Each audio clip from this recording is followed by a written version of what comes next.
BIC episode number 103, and I am learning rapidly that in a new platform, everything weird happens. All the technological issues. The fact that we're even present, I'm already impressed.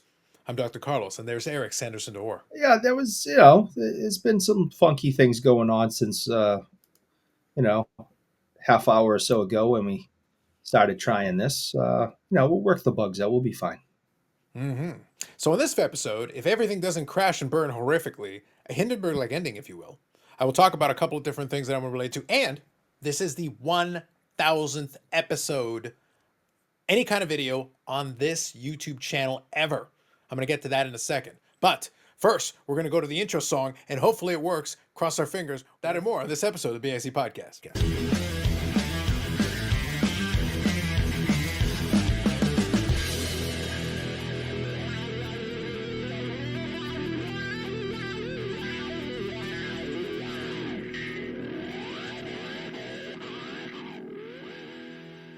You know what the opposite is when I like it when a plan comes together? It's that. That's the Yes. opposite. The Yeah. opposite. So just a little behind the scenes. I'll let you in behind the curtain. The platform that I'm using. I've been using StreamYard for the longest time to record these podcast episodes, and it served me pretty well. But our friends at StreamYard have decided in their infinite wisdom, because they got bought out by a company who likes to buy these out, add like one or two features and then double the price. I have mentioned it on the Friday live stream. Not a big fan of that. So I'm playing around with a platform called EVMux or EVMux, or I have no idea what it's called. The thing is, it's got a lot of really cool features. I have actually used it on the YouTube channel. Speaking of 1,000 videos, I have actually used it on a couple of videos recently as I've been trying to get the hang of it. I haven't tried it with anybody else or trying to do a podcast episode with it. So it's one of those things where every time I press a button, I don't know what's going to happen. I literally don't know what's going to happen. I think I know what's going to happen, but I have no idea for sure. It's like if a stranger stole James Bond's car and said, "Hey, what does this button do?" It could go wrong. It can. But it's one of those things, like I have a lot of the features that I would normally be used to, but everything's in the wrong place. Every time I look to it, it's like, oh, that's not where I expect that to be. Oh, is that where that's supposed to be?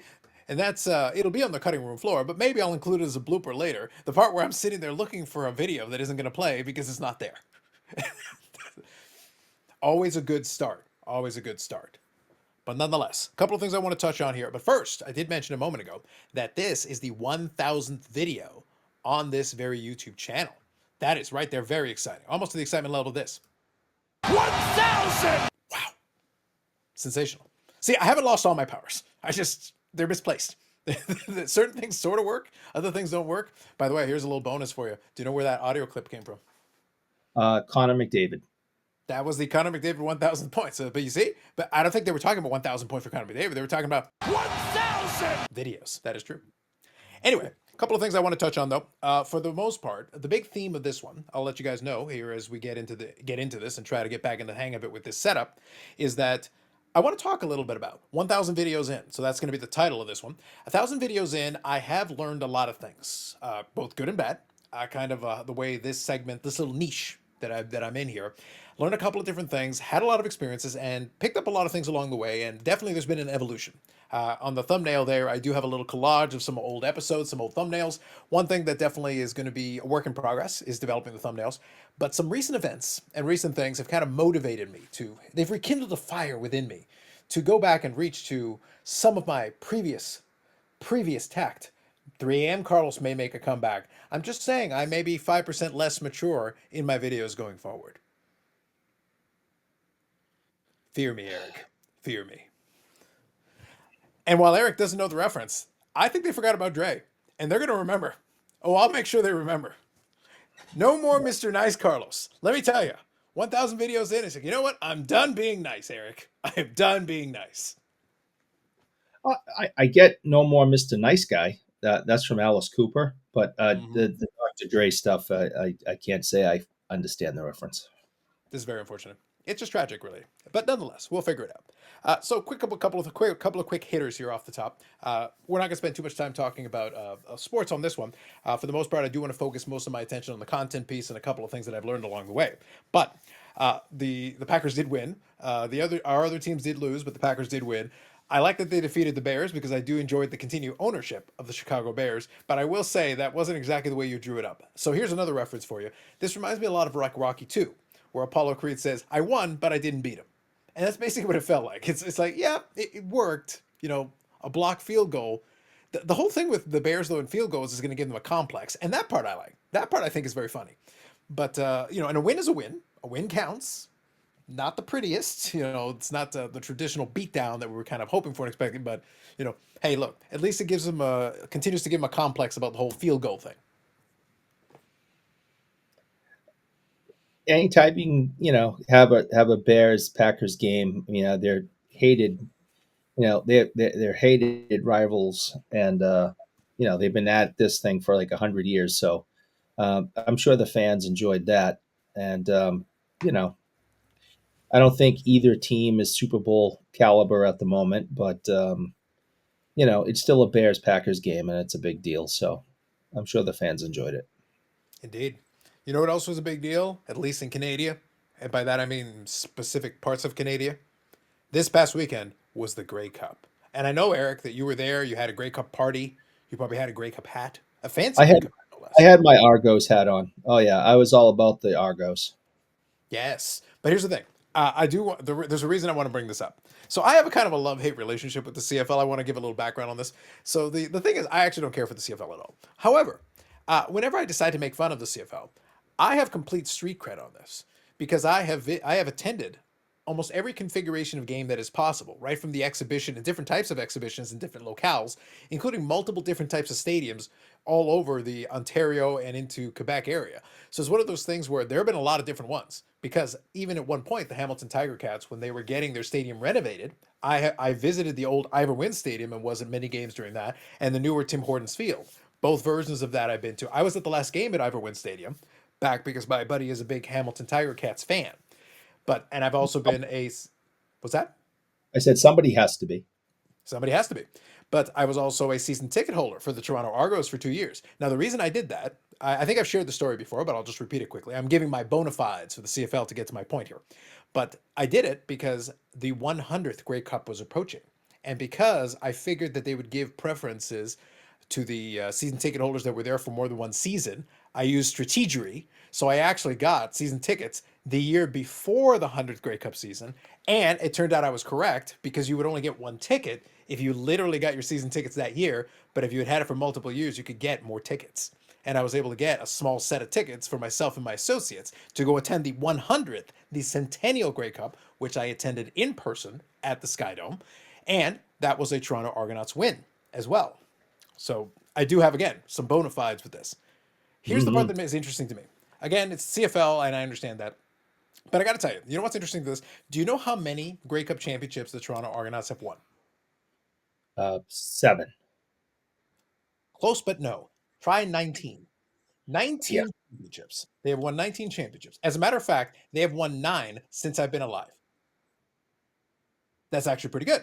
If you I get context, if I say to you 9 championships, even in 41 years, that's not bad. That's pretty uh, consistent. You're I'd winning be on. pretty happy if the Bruins did that. Yep, that'd be pretty good, right? That seems solid.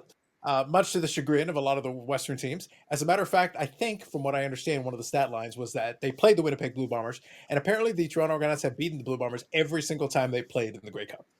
Every time they see the Blue Bombers on the other side, Toronto wins. Now, the reason this is funny is multifaceted. Imagine 19 championships. That's a lot. That is by far and away the most championships of any team in Toronto. And they are consistently, Eric, here are the championships. I wrote this down. I got notes, people. I got notes. All right. 1,000 videos. We Let's got notes.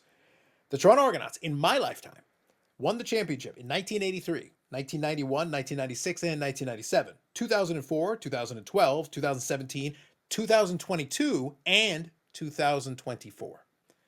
That's pretty good. And the last couple of years, 3 championships in about 7 years, also very good.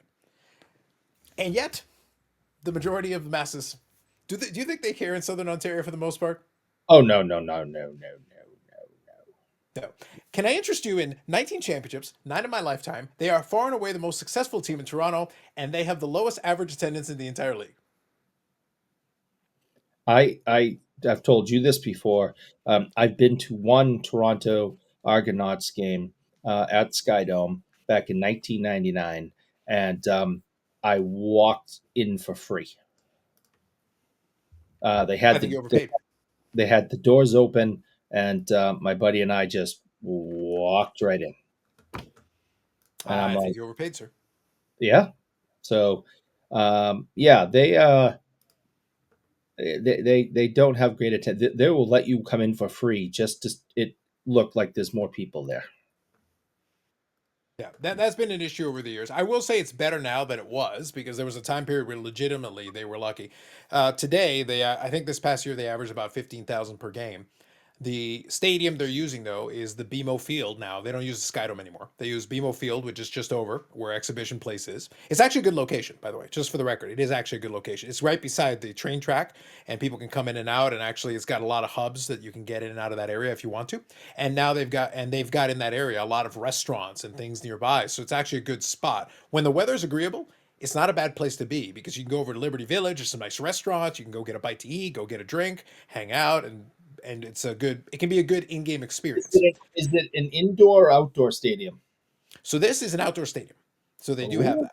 Oh yes. So they want you to have at least a little bit of football. Now remember, the season starts during the summertime. So you are right. getting you have plenty of games if you want to get it during the nicer weather period. And the Grey Cup ends in November here. It ended in November. So yeah, it's cold depending on the part of the country you're in, but like at the Expo it was also November and we had a day that was really nice. So I was it's not the impossible. whole week.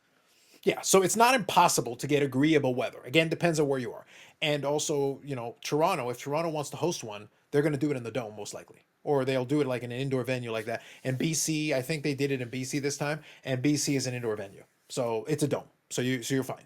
And Yeah. attendance was decent and the viewership will be fine. But the reason I found it funny was the most championships, far and away the most successful Toronto franchise, especially recent memory, by far and away. And the interest just isn't there. That's what makes it always kind of funny whenever I hear about Upper Deck having the license for the CFL cards, and I just sit there and go, outside of folks in Saskatchewan, Winnipeg, Calgary, some places out west, who's buying this?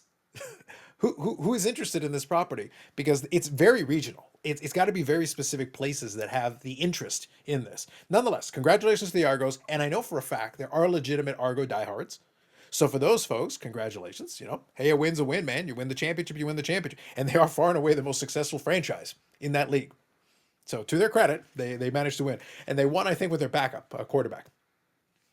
So As good on long as them. as long as the Minuets don't win, I'm fine. Look at you. Look at you. So yeah. So I just found it very amusing that the Argos win again, much to the chagrin of the entire West. Not just part of the country, Eric. It's always nice when you can anger the West. And for our viewers who don't know anything about the CFL, could you please just sum it up in explaining how multiple teams have the same name? Well, that isn't the case. It hasn't been the case in years. That's gone, but it used to be the case. Yeah. Imagine like, hey, I support the Boston Bruins, and I also like the Tampa Bay Bruins, and I also like the Sacramento Bruins. Yeah, you people up there are weird. Listen, there's spacing between the two of them, and also, given the minor league status of the Boston Bruins, how do you know they're not the Providence Bruins? Hey, you know something? Right now they're losing 3-1, and I have said in every opportunity I can, the Bruins suck this year, and they are breaking my heart and pissing everyone off in Boston. They are brutal. They are losing to Columbus right now, 3-1, and it's just embarrassing what is on the ice this year. That's what you're And claiming, but look, all I gotta say is Eric is trying to make this point. I understand what he's trying to get at, but I have a legitimate question, Eric. In the vein, since you brought it up, I'm gonna ask you a legitimate question. I want a legitimate answer from you. You're telling me your critique is that the CFL had two teams with the same name, which by the way isn't the case anymore. And they're not spelled the same. There is a spacing between them. All oh, these oh, things oh, are true. All these things are true, Eric. These are facts. However, yes. what do you have to say about the UCLA Bruins? That's spelled exactly the same. UCLA Bruins has a hockey team, and they're all in the minors. So what's the difference, Eric? The What is the difference between the UCLA, Boston Bruins and the UCLA Bruins? that's a college team. You So you're cannot have saying the UCLA Bruins are in a higher league? that. Right now I'd rather watch the UCLA Bruins. They have to be better than this crap. But Just uh, saying. to have teams in the same league in the same sport with the same name is just ludicrous. Eric, again, only if you're grammatically incorrect. One has one word, one is two words. Ludicrous. Listen, you get back to me when your team gets merged, because it's going to happen down the road. At the rate you're going, you're going to get merged. And when you become the Florida Bruin Panthers, you get back to me. All And right. then they're like the Florida Panther Bruins. Oh, totally different. We just transverse them. It's totally different. Anything's better than the crap I'm watching right now. It's all I know. Just saying. Now, so we've got that element of it, and hopefully those of you in the video can see that I'm still working out the kinks on the whole visuals. I can get the share screen, but it's weird, guys. It's weird. I'll figure it out, but nonetheless. So we've got that. One thing I did want to bring to your attention, and I talked about it on the live a little bit this past weekend, was that Big Bry had his interview with Jerry Meyer. Jerry Meyer was the former CEO of Pinnacle. Now, I will say, I'm not going to do a whole breakdown on it. I had a chance to listen to it again just to hear it out. I will include a link in the description for you so you can check it out for yourself. I'm not going to do a full breakdown on it. However, having re-listened to it, I will say, I'll reiterate what I already said. It was more of an interview style. Brian let him kind of flesh out some thoughts, which was great. It made it flow very well. So kudos to him for making adjustments to his technique on that. And I think it made for a better interview. Jerry had some interesting things to say, for the most part, giving background on getting into the Pinnacle side of it, participating in that. And I think, for me, there are some interesting stories he shares along the way, but I think the most interesting pieces is maybe about around the 50-minute mark, give or take. So right around 50 minutes, if you listen to that and then maybe listen for about 10 or 15 minutes, he goes into some specific thoughts about how and when he decided to get out of the business, what kind of led him to thinking down that path that he decided he felt like it was I won't even say not sustainable. It was just that they had kind of apexed where he thought they could go, because if they wanted to grow it more, he felt like, he said, I'll take him at his word. He said he still had access to be able to get more funding if that was what was required. But at the same time, he didn't feel like the return would make sense. He just didn't want to put more money into it necessarily because he didn't feel like he could grow it in a satisfactory way. Again, his words. But the big piece, and this is important, and it's going to lead me into a quick thought, and then maybe we can expand upon it on Friday. He reiterated something that I've talked about in the past already. He was not very impressed with the sheer number of licensees there were at that time. Now, that's going to play in contrast to what a lot of people talk about, the competition, competition, competition. But his argument about it was, the way he argued it, again, you can agree or disagree, but the reason I think it's interesting and worthwhile listening to from somebody who actually ran a manufacturer is that his point was that it meant a lot of businesses that didn't know how to run a business were given licenses. So it meant they could throw products out there, but they didn't know how to run a business. And it just diluted the product. So they would do stuff, and obviously they did a lot of innovative things. But at the same time, he's going like, well, this is, I'm paraphrasing, but he's like, this is stupid. We're putting in all this energy, and in reality, we can only grow the business so much. But you've split the license in all these ways, so you're dumping a bunch of products on the market. We're putting a bunch of products on the market, and you're putting a bunch of products on the market. It's too many products. You're actually Well, diluting the entire pool. So the competition argument everybody always throws back is like, you have literally a manufacturer saying, we had too many manufacturers. He's not talking about exclusive, but he's saying we had too many manufacturers. It meant too much junk product out there, which made it too difficult to actually make decent product that anybody cared about. so in the 90s, the Yeah. mid 90s, and you and I've had this conversation many times over the years, but it's relevant again.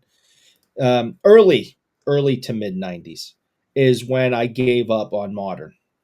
There was too much. I couldn't keep up with it. Um, someone who was in college at the time, I couldn't afford it.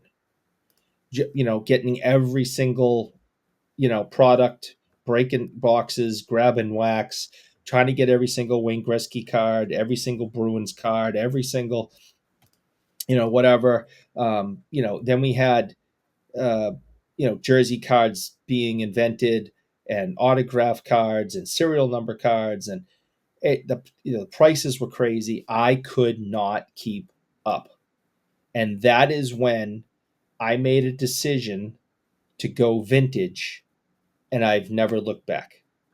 But it was the number one reason I became a vintage collector was because of the turmoil of the 90s boom. My wallet wasn't big enough to keep up. It was just a madhouse. Products were coming out weekly, it seemed, not throughout the year, nonstop. And I said, no, I'm done. So I said, forget about all this stuff. I got rid of a bunch of it. And I'm like, if it wasn't made before 1990, when the boom hit and Upper Deck came out and just changed everything, because I think Upper Deck is the one that changed everything. If it didn't come out before 19, if it came out after 1990, I didn't want it, and I'm only going after the stuff from the beginning of time till 1990, and that's what I've done ever since. I just got back from the expo. I did not buy one modern card of a modern player. I bought stuff like this. I mean, there's a Rogi Vachon rookie card in phenomenal condition. Here's a Bobby Hull, sheriff coin from 1962. I can go on and on and on of all the stuff that I collected that was vintage. That's it, and it was the number one reason I collect what I collect today is because of the complete turmoil of the 90s. I think that's fair. So I wanted to share, kind of in the same vein, playing off of what you just said. I wanted to take, as I said, I'll include a link in the description to the interview with Brian Gray and with Jeremy Meyer. Or is it, sorry, I was going to make sure I get it right. Jerry Meyer. No, it's Jerry Meyer. So Jerry Meyer, include the interview. He does repeat some of this, but I'm also going to include a link to a Substack article that was written. There was a bit of a Q&A with him earlier in the year, actually, where he talked about some elements of it. Now, again, as always, you can use both pieces of information to corroborate each other, although he is consistent. He does say some of the same things in both places, which I think is helpful. It makes it a little bit more interesting. I want to read you a couple of little excerpts from this, though. I think there is a couple of interesting things in here that I think are worthwhile, so I'm going to share them with you. I'll actually put it on the screen there and I'll make it full size so we can look at it. But let me read you a couple of specific excerpts here. So this was talking to him about the latter portion of his time there and his decision to step down and kind of what he wanted to do with it. So it starts basically right here talking about scandals and everything, but I'm going to skip ahead to this piece. So after you left, because he left prior to Pinnacle ceasing operations completely, but it was close by, but it covers it here. Were there plans for Pinnacle Brands to continue operations? So that's the question that's asked here. He says, yes, they were going to meet with the Players Association director, Judy Heater. So this actually comes up in his discussion with Brian Gray as well. She was tough as nails, but appreciated me because she knew that I was a professional and not doing shady things with the MLB license. It was passed down to me that when she heard that I was no longer with Pinnacle, she told them they would no longer be renewing their MLB license. He does say something similar to Brian Gray as well. So basically everything fell apart after that. I imagine many people were let go or walked out. I could also see one or several people raiding the vault at some point, probably many times over, discussing his theory of how some of the stuff got backdoored, basically, is kind of what he's alluding to there. But then right after that, you mentioned that it was due to technology leaving trading cards behind. So can you go into more detail on that? It's a little more complicated. First, the rise of the internet was making magazines obsolete. So this was back in the late 90s here that he's talking about, late 90s. Tell me how many magazines are still in publication today. In my day, many kids collected baseball cards to get color photographs of their favorite players as well as to read career stats that were just not available back then. With the growth of the internet, manufacturers witnessed a decline and opted to incorporate a gambling aspect to get children and adults addicted. That's how inserts began and evolved over time. I felt really uncomfortable being a part of that, although I too was responsible, because Pinnacle did a lot of those specific things. The only way trading cards would survive was by pushing the gambling aspect to collectors. And of course, MLB licensing fees kept increasing to the point that we needed to pump out too much product. The profit margins were shrinking yearly, and to me, it made 0 cents to move forward. So that is him talking about right at the end of the 90s. So this is more than 20 years ago. He is coming to the conclusion that from a business perspective, as it was, and he does expand on this with Brian a little bit as well, because there's also another aspect of it, which is the distributors. He's not a big fan of distributors, and he talks about why he doesn't like them. And that's why I said maybe at about the 50-minute mark, you do get a little bit into the meat and potatoes of exactly what the excerpt I just read you there in this article. I'll include a link to the article as well if you want to read it. I think it's interesting to complement. The two of them complement each other, and he does repeat some of the same things. But with Brian, he's able to elaborate a little bit because Brian can also ask additional questions and kind of probe into it a little bit more. But I think what you get out of it is that he was seeing that they'd kind of peaked with where he thought they could go based on where they were at that time. And I agree that in a certain way, that was the high watermark of the innovation era, because after that, the costs increase. because we joke about it endlessly. But when we speak to someone that we may allegedly know at Upper Deck and talks about some design decisions that are made, what's the verbiage that comes up? Well, we have to consider costs. There is a budget, et cetera, et cetera. And you get a certain theme behind it. Well, that was still the case back then. And he was foreseeing that the cost is doing this while the profit margins are doing this. So at a certain point, you sit there and go like, does that sound like a sustainable model? And the point was that, and what's funny is it kind of reinforces my statements from the past, where I just said, well, guys, you talk about the competition era and everything. Most of those companies went out of business. Pretty much all of them went out of business. The only ones that remained were ones that were supremely well capitalized and supremely well financed. And even one of the ones that was supremely well capitalized and supremely well financed, let's talk about that. Topps was one of the lone survivors from that era, right? Topps is an 800-pound gorilla in the space as far as that. How quickly did Fanatics get them to fold over? How fast was it once Fanatics keyed in on them and said, you guys are weak? They looked at them and said, you're weak. You're not in a strength. You're not a strong. You bought this company at this. The value's increased, but not by a lot. You've had all this time with an exclusive you controlled the whole MLB license. Nobody else was allowed to have the MLB license. And yet, when the time came, you were trying to create a SPAC, because you guys remember this pandemic time here. They were trying to create this SPAC thing that was going to turn it into a $1 billion company. Well, as soon as Fanatics walked into MLB, they said, hey guys, we got a deal for you. We'll do this with you. Players Association, the league, both said, yeah, no problem. Here you go. You got the license now. Well, then all of a sudden the SPAC fell apart. Topps' big deal went away. And then within a little while, Topps became part of Fanatics. So I guess maybe they weren't running this crazy, amazing business, because if they were making money hand over fist and all that, they probably could have resisted those things a little bit more. Panini is in a stronger position because they had multiple licenses that they were really fighting with. But even they have been taking body blows now for a couple of years. They're fighting with Fanatics in court. They're doing all these things. Well, the reality is, though, that the leagues are looking at it going like, well, the leagues in the end said, yeah, we're fine with being in monopoly. We're fine with it being just one. Because from the league standpoint, and this is kind of what Jerry Meyer was talking about, and this is what I want to be the takeaway for this. Chew on this, and we can talk about it more later.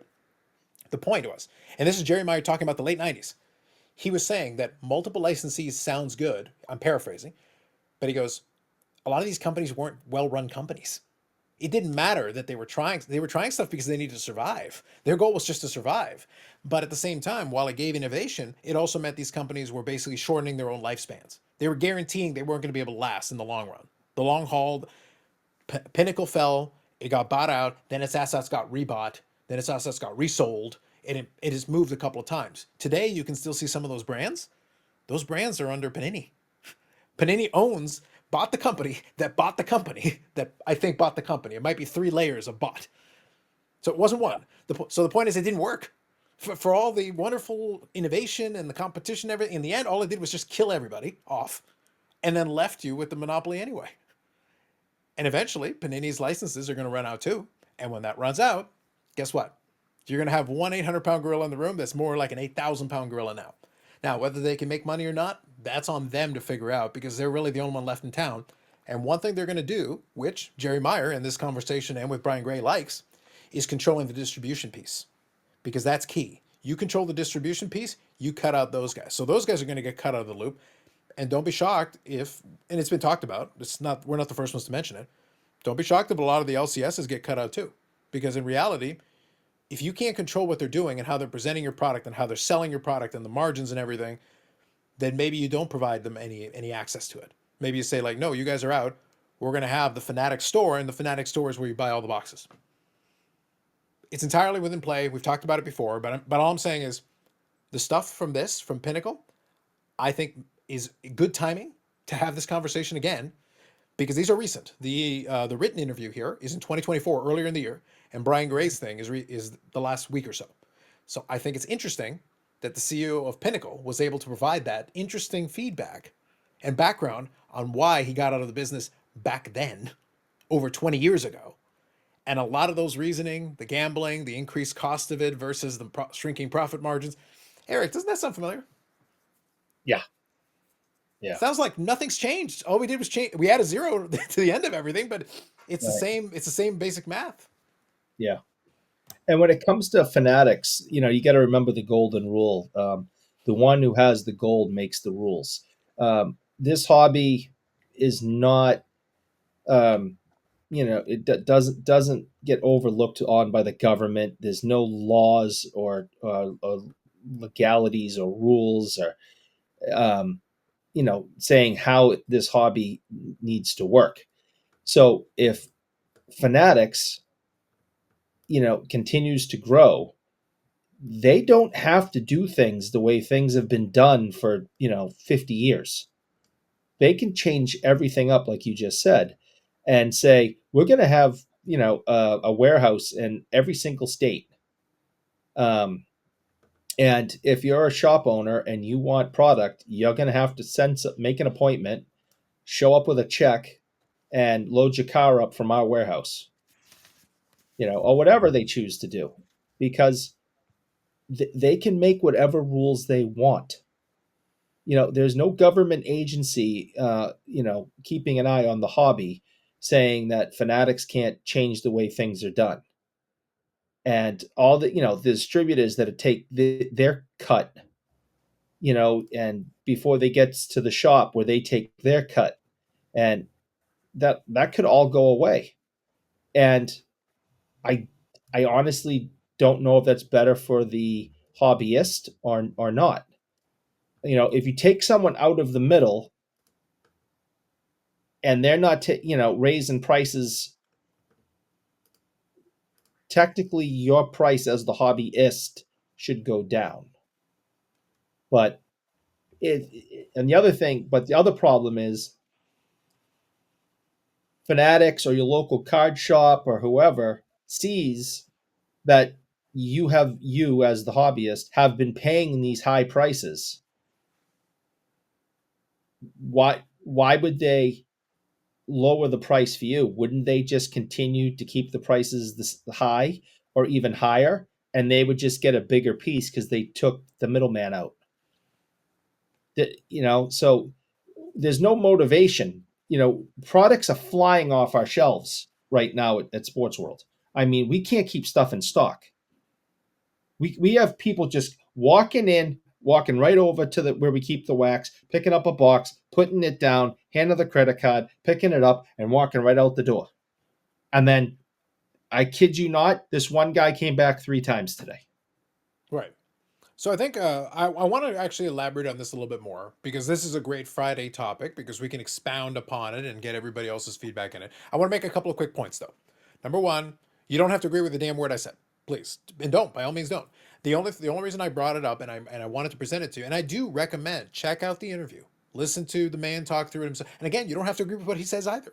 He's just giving you his assessment, and he's giving you, and we can down the road, we know a few folks that may be able to also give some color from that perspective of it as well. And it'd be great to hear these voices from that time period and be able to give the respective takes. And I think that's helpful to give the context.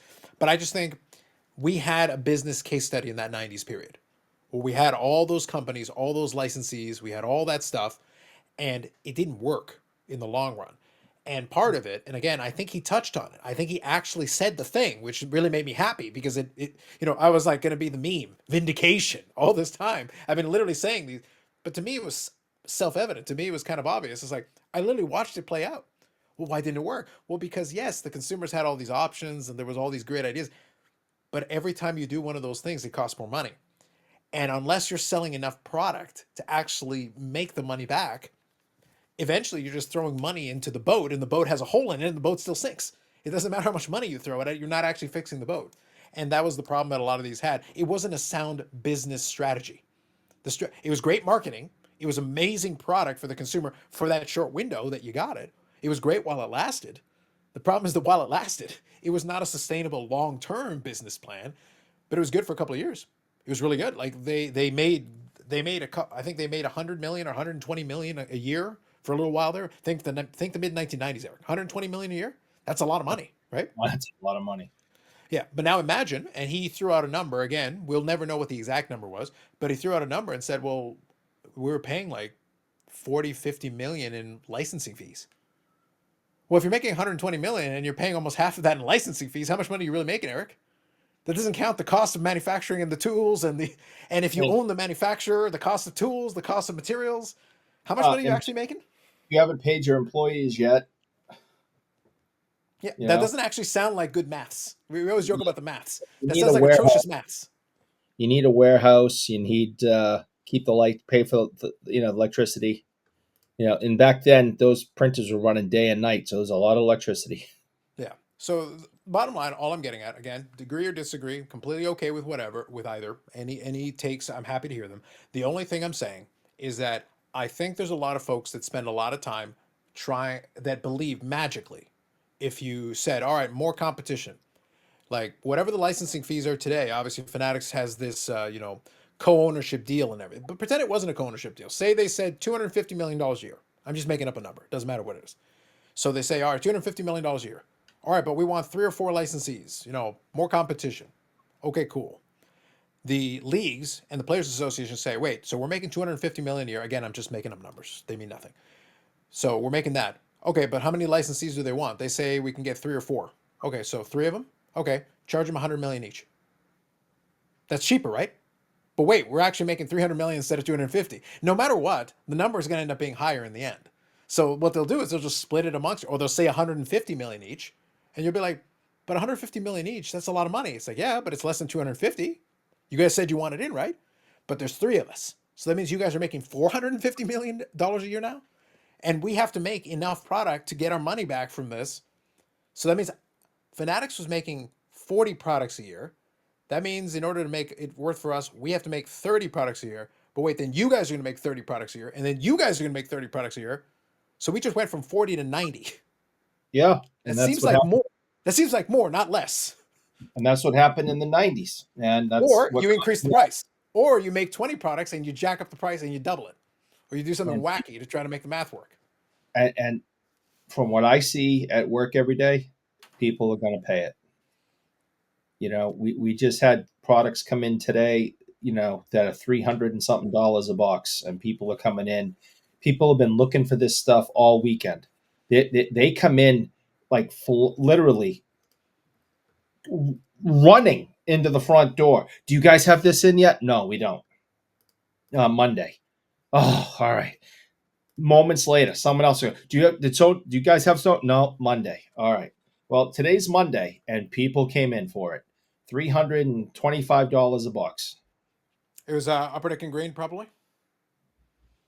That's a new one. Uh, So that's this week's is Upper Deck it and was Green. it was a baseball product. Oh, it's a baseball product? Okay. Well, Yeah. Eric, you'll be pleased to know that Upper Deck and Grain is coming, and that one will be this week. That's this week's product. And that one is not cheap either. That one is, I think, $350 a box, probably, give or take US. So 500 Well, Canadian. I won't be buying it. I don't buy modern stuff anyway, but I don't care what they're promising in it. I don't care if they got Bobby Orr cards in there, or you know, you can win a full Gordie Howe game used jersey. I'm not buying it. You'll change your tune when you find out how effing Gill is in there. You'll All right, change your tune. that's different. I didn't know. See, that's different. I didn't know that. All It's a right, different thing. yeah, that's a whole other ball of wax right there. Let me get Just my saying. Hal Gill cards out. Here we go. Boom, Hal Gill, baby, right there. That's right. Greatest That's right. player in the history of histories, right there, Hal Gill. That's, If you that's know, you right. know.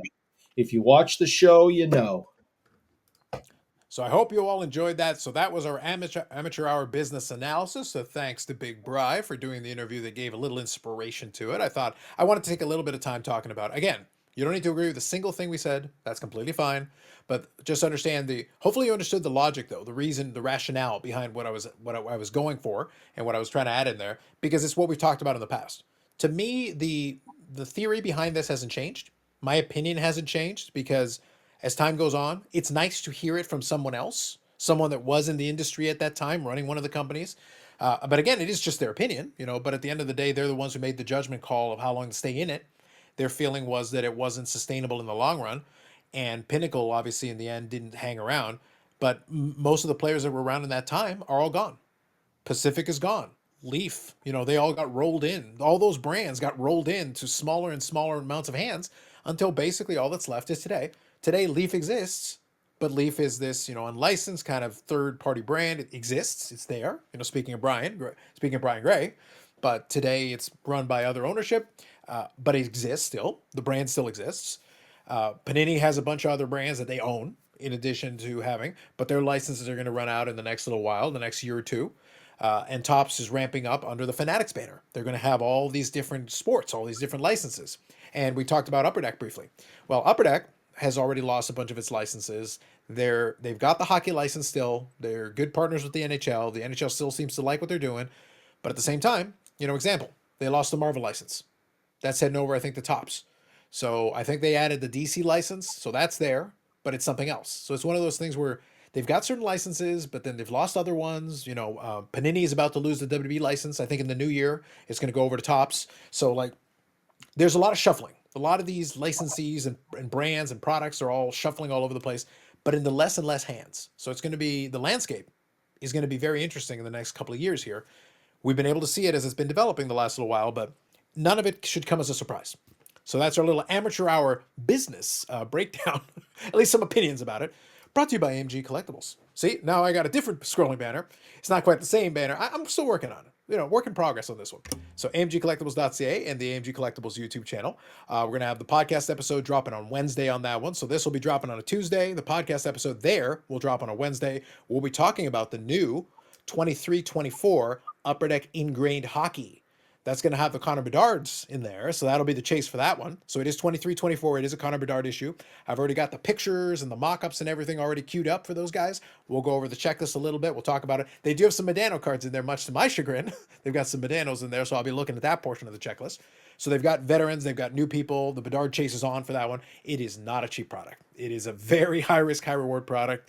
Best of luck to those people. But we'll do a little breakdown on it on the podcast episode, and we'll also have a live stream on the Tuesday later on in the day after work, so 5 p.m. Eastern, maybe 5:15 I think is what we end up doing, and then we'll have it on there. And if you do check it out live, you can win some coupons to the eBay store and be able to get yourself a nice little discount. We have a little draw, and people can win one of these discount coupons for free if you want to pick up something at the AMG store. So check out the contact points, AMG, and we thank them for supporting the channel and the podcast.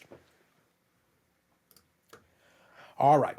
So one thing that I want to talk about, so we had our little discussion there. Let's talk about your favorite, Eric's favorite company, Beckett.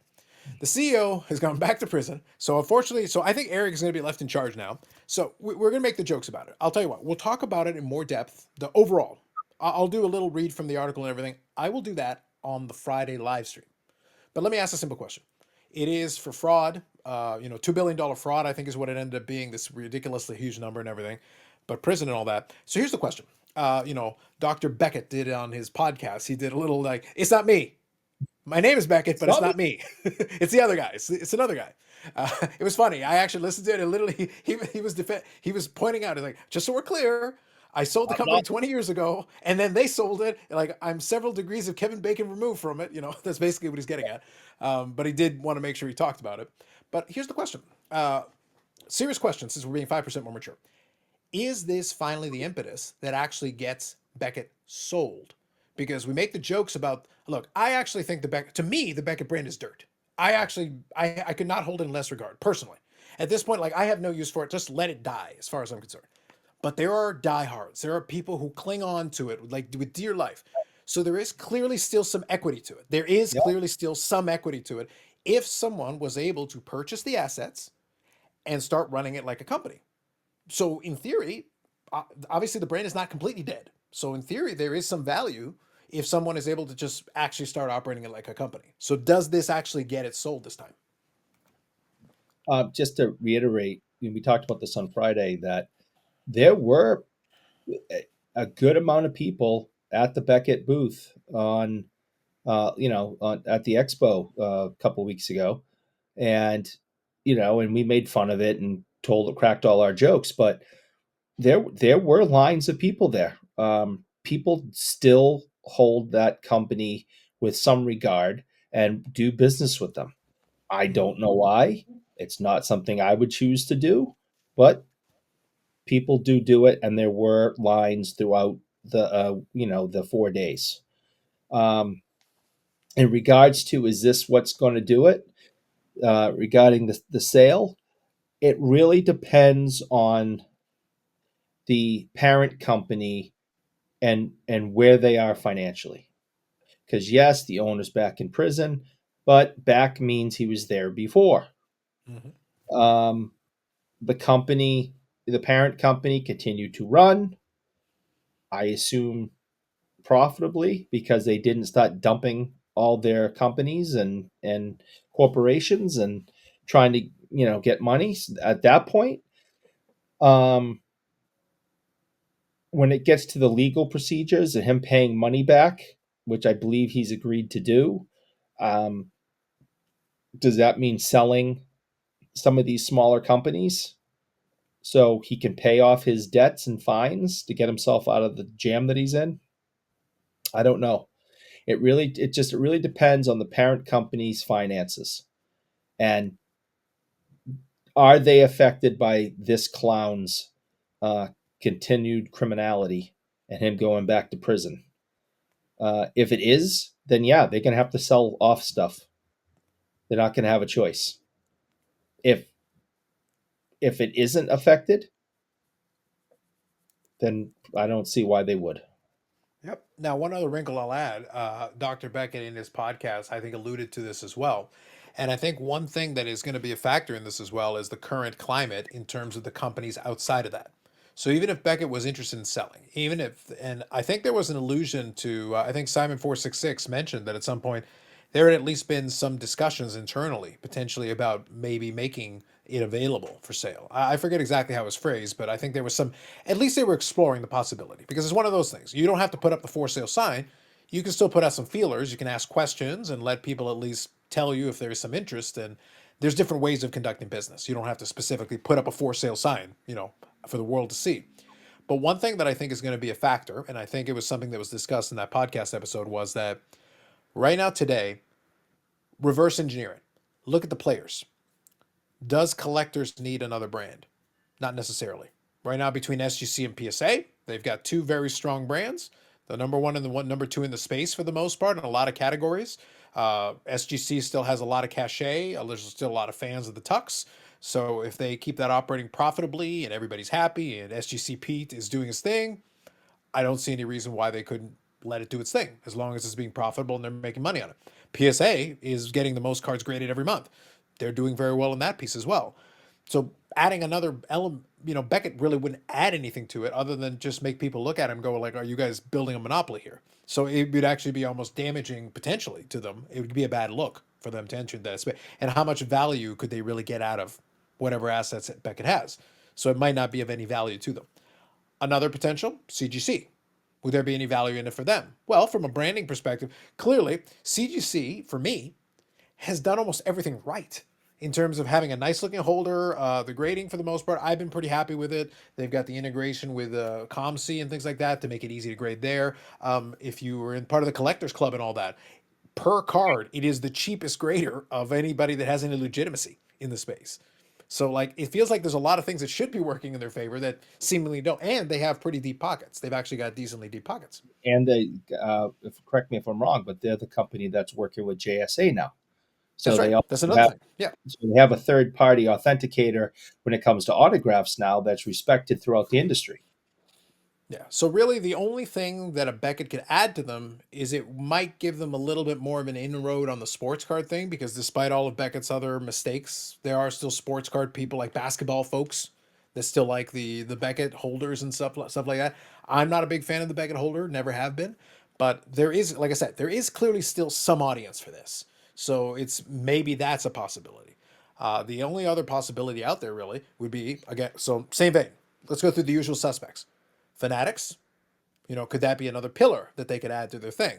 Well, number one, they're always going to be battling the monopoly accusations. But the other thing is, we've been hearing in the last little while that, they might not be as flush with just cash to be able to just throw at everything. They've got a lot of irons in the fire already. There's a lot of stuff going on right now. They've already made a ton of acquisitions. They've already done a lot of things. It might behoove them to focus on really making sure they solidify the stuff they've already got going on.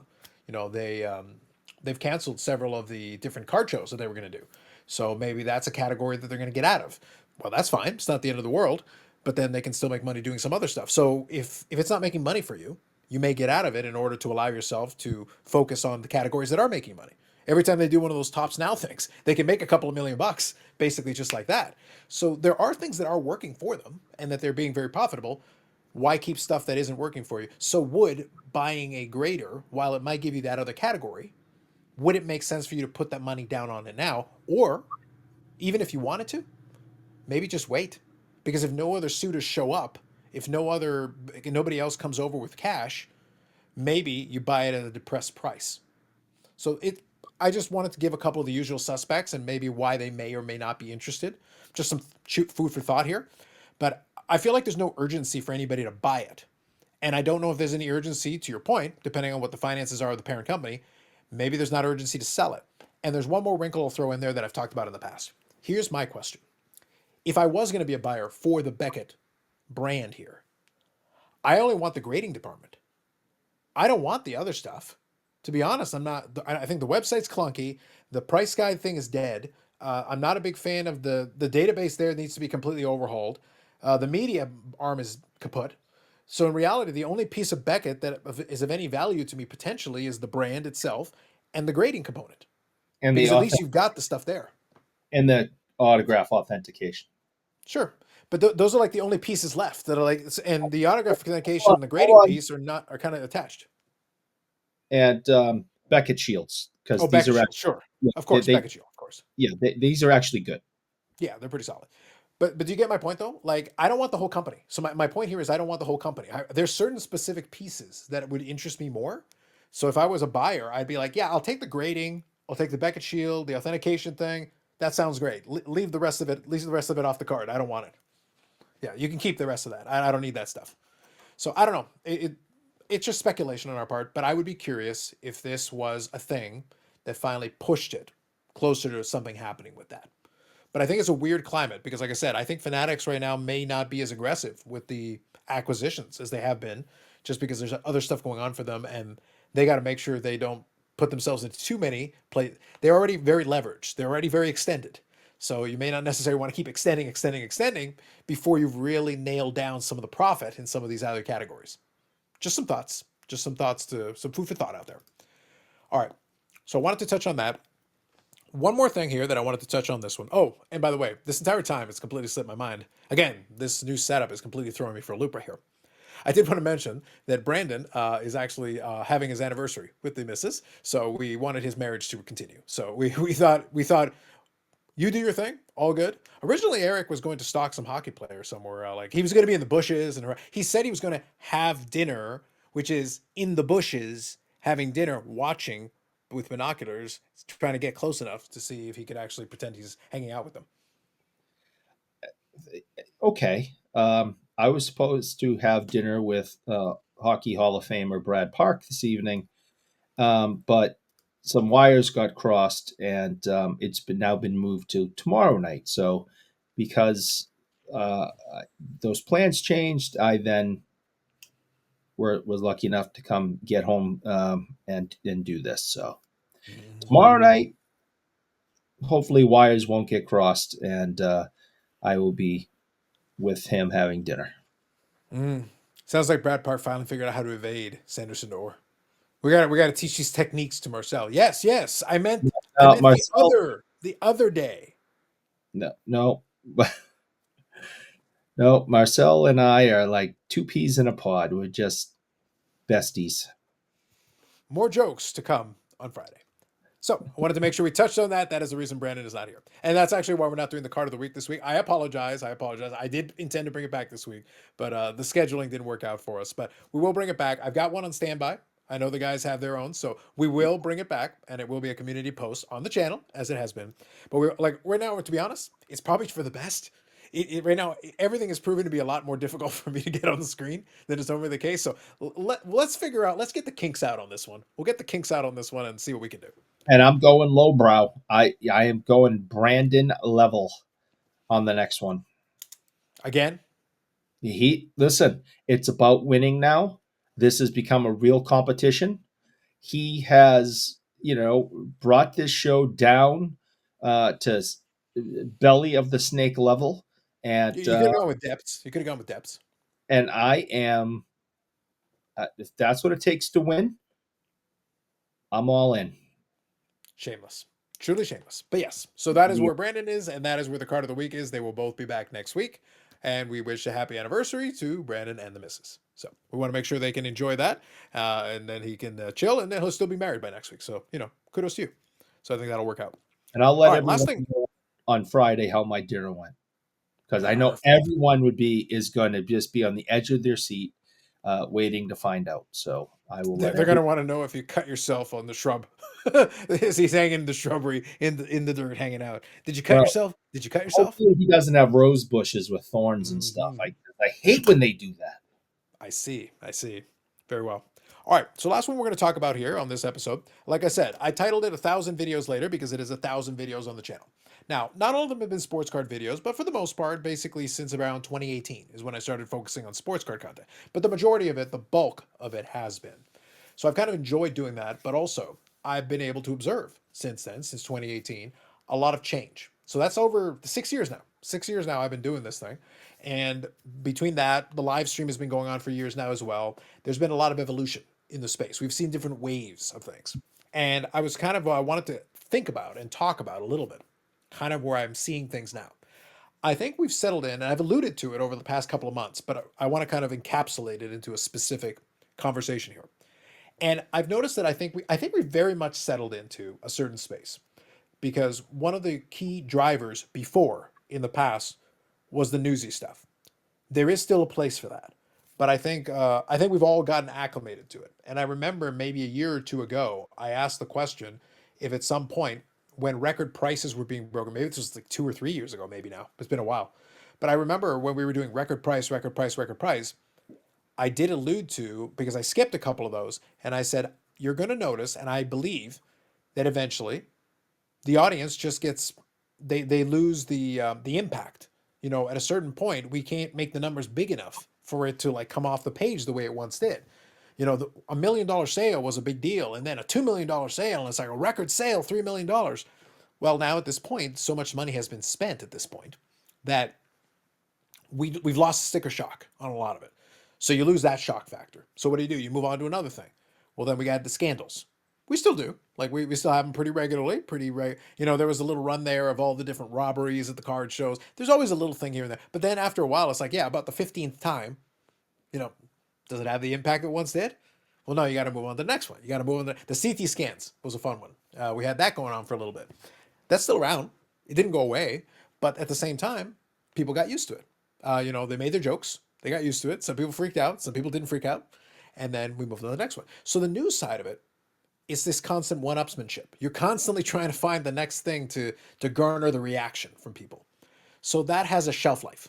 And I think for a lot of folks, the shelf life passed. Doesn't mean that our people aren't going to talk about it. That's still going to be part of the conversation. But I think it loses the interest. And my indicator for that is on the live stream, because the live stream is where I've left it open ended to be like, well, what does the chat want to talk about? And sometimes they do want to talk about the news of the day. That happens. So, hey, what do you think about this thing that happened or that thing the Gretzky case thing? That was interesting. That was a conversation worth having for a little bit. But we've run out of a lot of those things. Even a lot of the stuff will be like, yeah, but the same thing happened 6 months ago, or, similar to what happened, a year ago, or whatever the case may be. So I think lose interest in it. So then we get, okay, what about the collector topics? That's another one. Collector topics is a fun one. And when I was doing the thumbnail, I went in and I found some old thumbnails, and I grabbed and picked and chose some specific ones. One of them, the one that I put front and center, was the one where I did the review of that sports card documentary, the fluff piece. Had a lot of fun with that one. That was a fun one.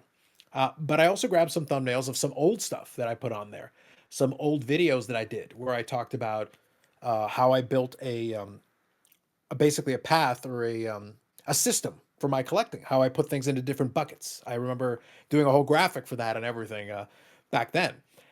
And those were fun topics to talk about because they were more philosophical. They were more like this open-ended, like here is basically how I've approached it. This is some ideas. You can have some back and forth and all that. You can still do that. But I think where I found the problem, Eric, and this is what I'm getting at here. 1,000 videos in, almost every time that I have the thought, oh, I can make a video on this, I realize I already made a video on that. Or I touched on that in a live stream. Or I talked about it in a podcast episode. So I can't necessarily keep going to the well. I've even done the joke where I replayed my own stuff. I've done that one. I've done that one a couple of times. That was fun. It'd be like, I'm going to send Carlos from 2019 to tell you the exact same thing that Carlos from 2024 is saying. 5 years later, my opinion hasn't changed. So I'll talk to that guy. And by the way, he's about 20 pounds lighter. So listen to that guy. He knows what he's talking about. So the point is though, when I am using my own material as reference to be like, my opinion hasn't changed. This is exactly what I think, exactly the same as before. It's been interesting to kind of reflect on it. I took a little time this weekend and then a little bit earlier today to just sit back and go like, yeah, at this point, a lot of the regular topics that I wanted to talk about, other than some new stuff here and there, a lot of it's been addressed, a lot of it's been touched on, and it's just not as interesting to me. But I still enjoy the general talking about the hobby, the general poking fun at silly things because there's always going to be silly things. It doesn't matter what there's going to be floating head cards. There's going to be UD portraits with like medieval portraits on there. There's going to be stuff that there's going to be silly cards of the week. There's always going to be stuff like that. That doesn't go away. That stays. That sustains. That keeps it interesting for me. But the latest CT scanner, the latest whatever, even some of the philosophical stuff, which I've already talked about in the past, a lot of that has already lost its luster. So what's left is the silly card of the week and things of that ilk. Well, let me tell you this, and because we're 5% more mature, I want to congratulate you. 1,000 of these is not easy to do. Um, a lot of the people that were doing this during the pandemic are long gone, and yet you're still here. You've kind of been a chameleon if you think about, from video number one until now to 1,000.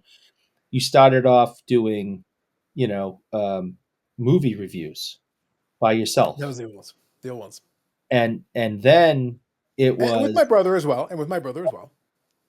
and then doing them with your brother, and then it was moving to we're going to change up, and we're going to do cards.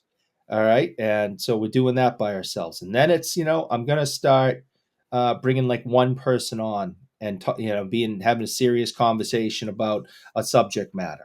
And then it's like, well, we're going to change again. Now we're going to start bringing more than one person on, and we're going to be serious and talk about a subject matter. And then we're going to bring even more people on, and we're going to be less serious and have a little fun. And we're going to do 6-hour shows. And then now here we are. Well, actually, and then it was, okay, we're going to bring even more people on. It's going to be nonsense with caricatures of ourselves, and talking about what's going on in the hobby. But we could also possibly spend an entire half hour yelling and screaming and making fun of each other, and in the next half hour talking about the best cereals we eat at breakfast. Then we come to this where, hey, let's go grab a whole nother guy off of his channel, bring him in, and we'll have a 5% more mature podcast where we talk about the hobby and a little bit more serious, almost going back to what you did years ago. So you haven't just done the same thing 1,000 times. That would be horrible. That'd be Yeah, heinous. some people have tried that, okay, and they didn't last, or their numbers are really low nowadays, okay.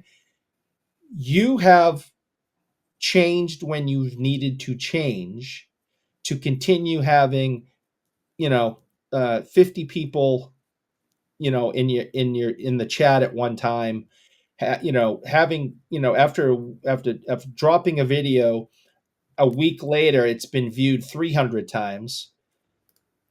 We have followers that have become part of the show in the chat and enjoy what we're doing.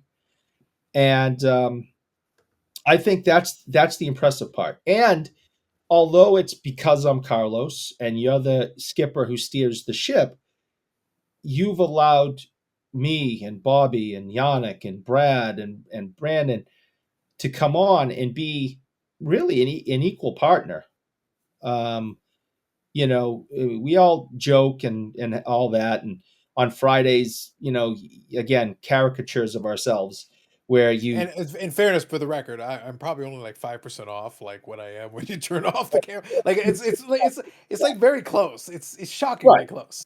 right. But I mean, the dictator that at times you pretend to be on a Friday show when we're goofing around and cutting me off the screen and all that stuff. I mean, that's I keep coming back because that's the caricature.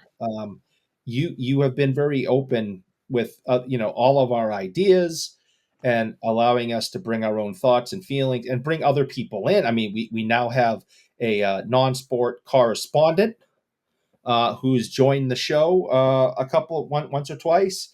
Um, you know, it's always evolving, and you're always open minded to new ideas and what we're going to do next as a group. So I think that's why the guys and I continue to come back and continue to show up on Fridays and Mondays now, um, and I think that needs to be acknowledged and commended because that's not what every other show is doing. It's either been the same thing or you have one person that runs a very militant ship and it's my way or the highway. This is what's going to happen, and that's it. And that's fine. And that's not a judgment. I'm always saying is you do it differently. And if it was the same thing all the time, I probably wouldn't be here still. And if you were that militant dictator, I definitely wouldn't still be doing this because that doesn't interest me. So I compliment you. I appreciate you. I think you've done a very good job. I think you're very good at moderating these things. That has always impressed me. We've talked about it. The first time I ever came on, um, I had been watching the show for a while, and I I couldn't figure out whether I liked the show, whether I liked you or not. Uh, I think that's just a valid response in general. I kept coming back because I'm like, as much as this bothers me, this bothers me, this bothers me, this bothers me, this guy is good at doing this. Where this guy over here and that woman over there and this guy over there, they're they're normal. Like say like me going, I couldn't do this. I couldn't be in your role. I can do my role. I can do my role really well. I can't do your role.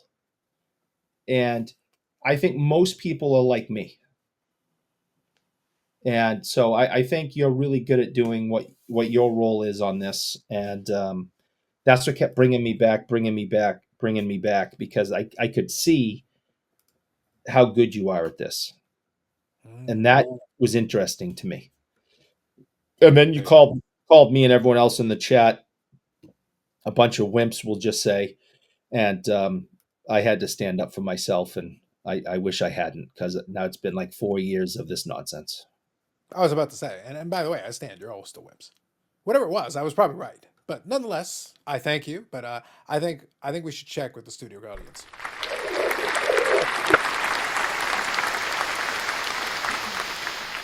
Oh yeah, and they're never wrong. So The studio audience has spoken. The studio audience has spoken. But yes, thank you. But that's in kind of the point of a lot of it. Like I said, this was more of a reflective. Once we got into the last section, I wanted to reflect on it because I did get a chance to sit there and kind of go through it. I've enjoyed kind of the different iterations. That's why I chose thumbnails that represent a couple of different eras, a couple of different things. It's been interesting. And in that vein, I would now like to announce that I'm going to go a wholly original route. I'm thinking about auction watch-alongs. I think that's a thing. That's an untapped market. I think that's an area that has not been discussed or tacked on at all. Completely new, revolutionary. I just thought I would get in on that while the getting's good. 2024. I think we can start with that. I think that's fantastic.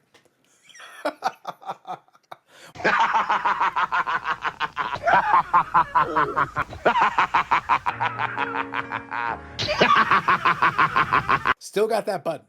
okay. Even in this format, still got it. I thought we were 5% more mature, but okay. Anyway, I happen to. That was 5%. I would have been a lot meaner on Friday. On Friday, I would have been way I, meaner. I We're grading the 5% based on a baseline. I think that there's a lot of them now, but originally I really liked them. I still tune in sometimes for people doing those. Um, it has encouraged me to pick up items that I maybe wouldn't have picked up. So I don't think auction watch alongs are the worst thing that's ever happened. One every day sometimes is a little overwhelming, but I am not against them as a whole. Hmm.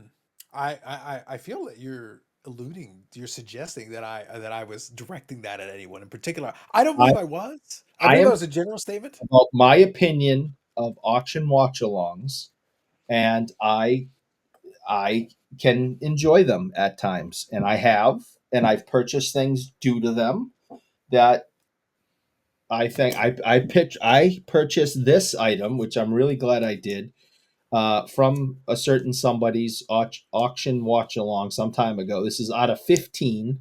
I got a great deal on it. Number 3 out of 15, one away from his jersey number. It sits here on my desk.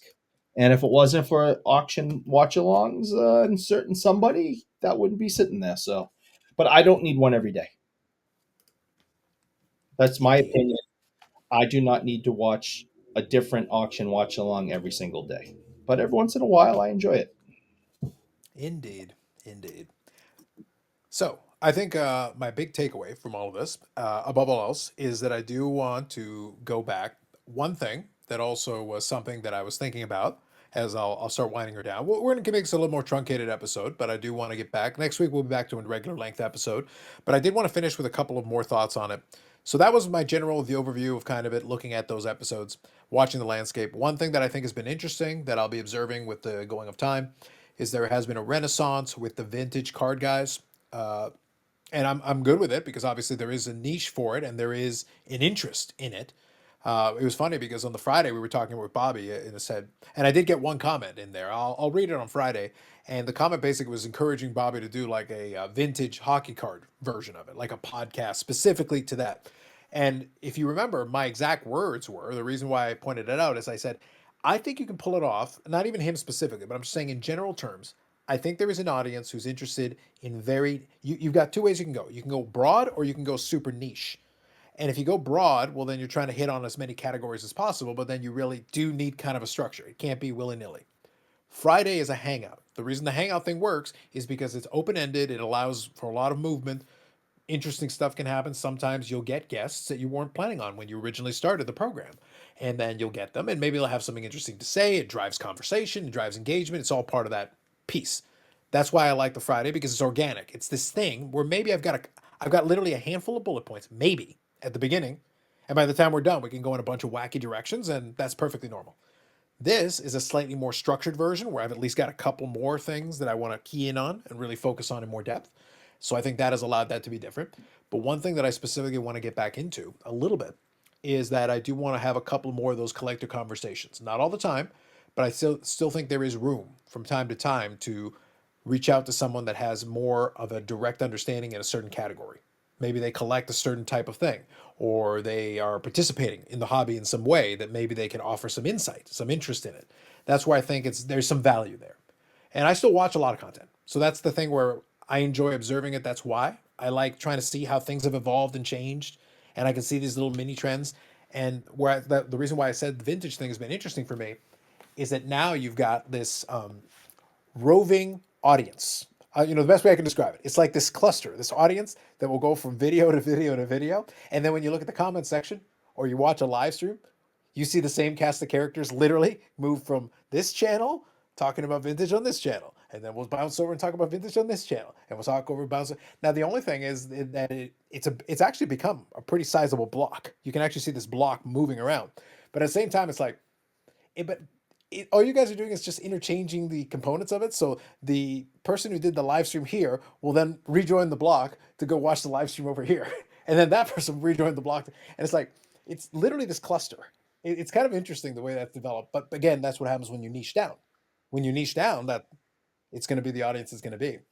I do think that if Bobby wanted to do a vintage hockey card or hockey item, hockey memorabilia, podcasts, I do think there's an audience for that. I think niche right now is very strong if you develop that niche and then allow people to discover it and allow people to give the word of mouth. I do think there's still some strength in that. Otherwise, you got to go super broad, and then you really basically, if you're going to go super broad, you'd have to basically pump out content constantly because you basically have to force it into these different areas for people to see it, and then maybe they latch onto it for personality or whatever it is. That's the way you go broad, or super niche. Hey, if I want my hockey card memorabilia fix, I go watch the Burrell in the Garage of Knowledge pod, something like that. It would have to be this specific thing. I think there's an audience for that too. It's become interesting the way this has developed into either super narrow or super broad, and not much room for the in between. A lot of the in between has fallen by the wayside. Yeah. Yeah. I think narrow is a great idea. If you're into just young guns, do a podcast once a week, every other week, talking about young guns. I mean, people will tune in. People like, niche. People like someone talking about exactly what they like. If they tune in to this, to hear about, you know, um, vintage hockey, there's a portion of it that they're going to enjoy and get something out of it, and then there's the rest of the time that that's when they click out or go do something else, or it just becomes background noise and they're not even paying attention. So if you can keep somebody's interest with something they're interested in and just focus on that for a period of time, you're going to have a lot of interaction. You're going to have a lot of people tuning in.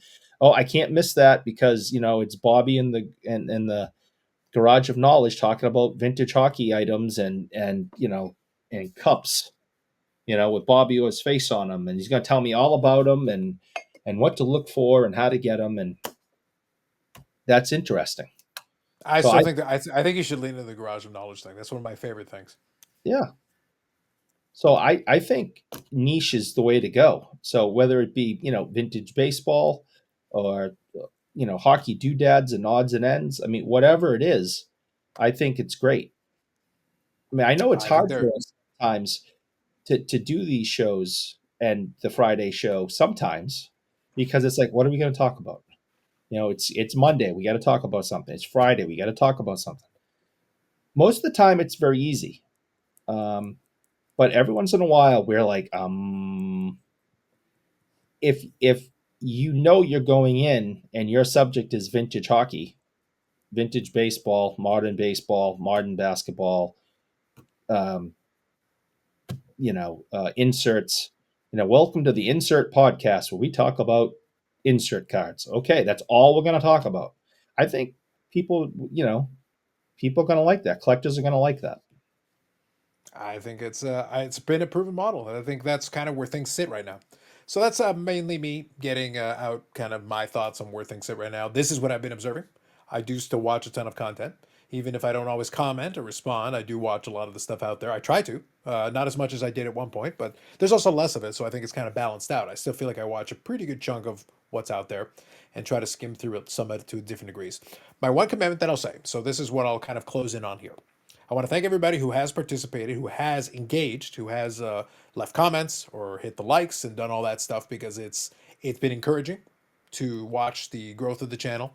It's kind of in a good state right now, but part of, like I said, part of the reflection process and part of what I was doing when I was looking at it was, okay, I saw a few things. I joke with the guys on the text message thread. I saw a few things that put a little fire under my ass. I was joking with Eric beforehand. It's like, oh, no more Mr. Nice, Carlos. I might have to go find the old me. They might have forgotten about Dre. Like I might have to go find a little of the old me there. It's still there, uh, because I have been a little complacent with certain elements of it because once you get in a bit of a rhythm, it's easy. Once you get in a bit of a rhythm, you can kind of just coast a little bit because you can do certain things, and that's something that I like doing. But I think at this point, I feel like it's a good time to kind of take advantage of this opportunity now on video 1001 and beyond to be like, all right, let's refresh a couple of things. Let's bring a couple of things back that worked, that I like doing, and we'll add a couple of more elements to it.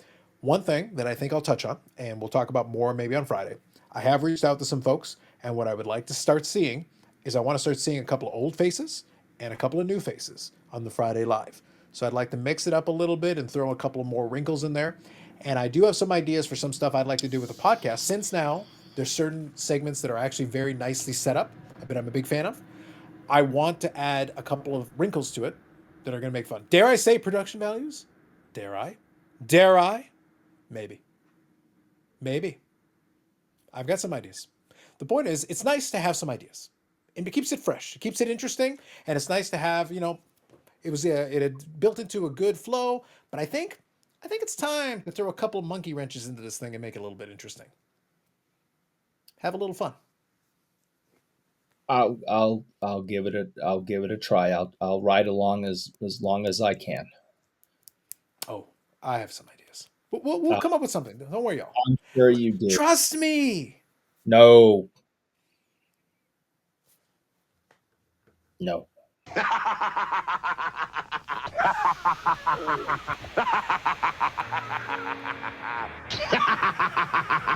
No. I can't imagine what could possibly go wrong. But on that bombshell,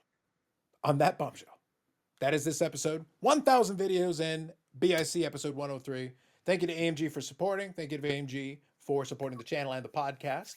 We'll be back with more videos will be coming up on the channel. The audio versions are up there. They are always a little bit delayed. So if you want to get the latest and greatest, the hub is still the YouTube channel. I want to really emphasize that. The hub is the YouTube channel. You're always going to get the stuff first on the YouTube channel. I do go back and grab the stuff and throw it onto the audio feed. So if really that's the only way, then you'll get it. But sometimes it'll be a couple of weeks delayed. So I apologize for that. But just bear in mind that this is still always the center place to get a lot of the information, the new videos, especially some of the stuff that isn't the podcast. If I do make some of these additional videos, that's where you're going to find it, and that'll be the best place to get everything. Links in the description to everything we talked about, and we'll be back with a more regular episode. If you've got any questions or anything that you would like, any suggestions, again, right now I'm kind of in a bit of an inspired thing that I want to start making some updates to some stuff. I'm not going to reinvent the wheel, but my intention is to add a couple of fun wrinkles that'll make it interesting and give it a little bit of fresh legs going into the end of this year and into the new year. And I always like to refresh things a little bit here and there. And we're approaching time where I think some of those little tweaks are going to come in. But it'll still look very similar to what you should expect, especially now. Listen, we got the holiday specials coming up. Like right now, we're in middle November. It may feel like it's soon, but guys, the holiday special, the Christmas special and the New Year special are coming. The Carlos Sr. cameo is most likely on its way. He might already be getting up right now to head towards it as we speak. He needs time. He needs time to get over there, but he's got to have his holiday cameo. So right now we may be working on that. That'll be a thing. And then in the new year, we'll have a little bit of fun. And there's always the year-end review. So there will be a couple of fun little, probably, I won't say bloopers, but a couple of fun moments that even some that may have cropped up this past Friday when people made impersonations of 80s professional wrestling characters. If you saw the Friday, you know. If you know, you know. So that's it. For Brendan, off there having an anniversary dinner or whatever. Hopefully they enjoy themselves, and we'll catch them next week. And for Eric Sanderson, or you can send all this hate mail to his Instagram. It's all there. Just send it there. And hit the like button because he's gonna pay for it. I will invoice him. And for the new year, and he should enjoy it for right now, because in 2025, rate hikes. Hikes. Lots of rate hikes. We gotta pay for all this new fanciness, Eric.